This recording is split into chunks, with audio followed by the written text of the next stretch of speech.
Well, I think today's conversation could be kind of short. I mean, it probably doesn't need to be super long if you've already taken a look.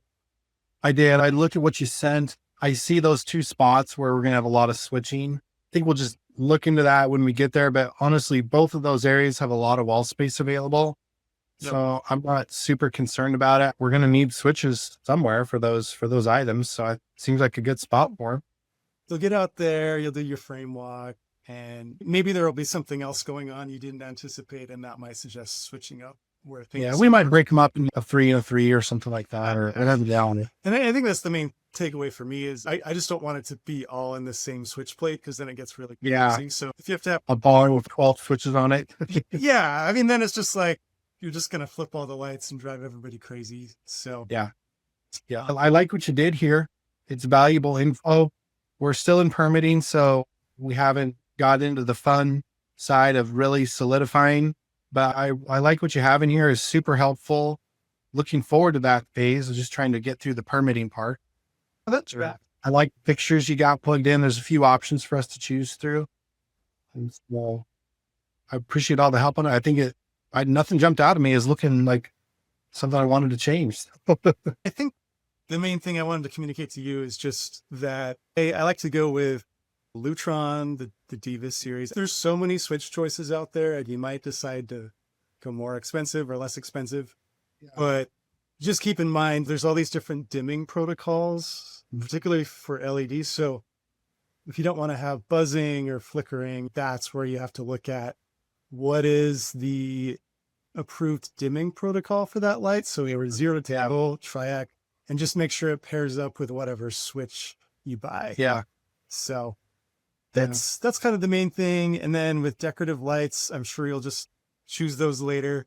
If you'd like a little help selecting the bulbs, if you want to go incandescent, go for it, whatever.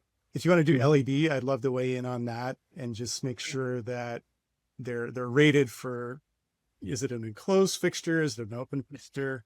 Do you want it to kind of dim to warm as you dim it? All of that. So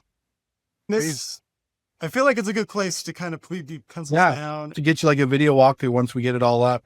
Yeah. And I'd be curious what your electrician thinks. Just send this their way, see if they have any feedback. Yeah. This is going to be really helpful for him. Hopefully he kind of, in a couple of places, he's like, oh, I wouldn't do it that way. It's whatever he thinks is the right way to go. But I just find you put something out there, you get a reaction. Yep. People suddenly have an opinion when they didn't before. This is a lot easier than walking into a shell of a house and say, okay, what questions do you have? I asked the electrician, what do you need to know? Just make it light in here. It's pretty hard to have a question when you can't even have a starting point. All right. Yeah. Well, I really appreciate everything you've done. I owe you your balance. I'll send over the invoice and then I'll give you the latest Excel file as well in case you want to play around with quantities. Do you do Bluebeam or like Adobe PDF or something? Adobe. Okay. Yeah. So I think all the layers of this should work for you. So if you wanted to be like, all right, it's not a 3-way switch or it's not a dimmer, I think you could change it yourself in Adobe. But if not, just let me know and take notes so I can modify it on my end. Cool. That sounds like a plan. I'll Zell you whatever the balance is. That's awesome. You're so good about paying. So cool. Well, good luck with all the projects. Stay tuned for some emails from me. And once you've got walls up, maybe I'll hear from you.